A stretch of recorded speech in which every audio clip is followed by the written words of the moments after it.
குழந்தைங்க எப்பவும் பொருட்களை தட்டிக்கிட்டே இருக்காங்களா? அதை எப்படி பாதுகாப்பான, ஜாலியான விஷயமா மாத்துறதுன்னு பார்க்கலாம். இது உண்மையிலேயே பெரிய சவால் தான். ஆனா குழந்தைங்க ஏன் இப்படி தொடர்ந்து பொருட்கள தட்டிக்கிட்டே இருக்காங்கன்னு யோசிச்சிருக்கீங்களா? தட்டுறது வெறும் குறும்பு இல்லைங்க. அது அவங்களோட உணர்வு தேடல் இல்லனா விரக்தியோட வெளிப்பாடு தான். அதனால இத முழுசா தடுக்காம அவங்களுக்கு பிடிச்ச பாதுகாப்பான மாற்று வழிகளுக்கு மாத்துறது தான் ரொம்ப ரொம்ப முக்கியம்.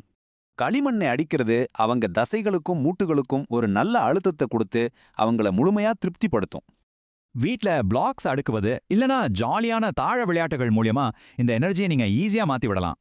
ஸ்கூல்ல படங்களை காட்டுறது, அமைதிப்படுத்துற ஐடியாக்கள் மூலமா பொருட்களை எப்படி மென்மையா கையாளணும்னு சொல்லிக் கொடுக்கலாம். டீச்சர்ஸ் பாட்டுக்கேத்த மாதிரி தட்டுறது இல்லனா மென்மையான பந்து அடிக்கிறதுன்னு ஜாலியான ஆக்டிவிட்டீஸை செஞ்சு காட்டலாம். மர ஆணி அடிக்கிறது, மாவு பிசைறது, ஐஸ் கட்டிய உடைக்கிறதுன்னு இந்த சூப்பரான வழிகளையும் நம்ம ட்ரை பண்ணலாம்.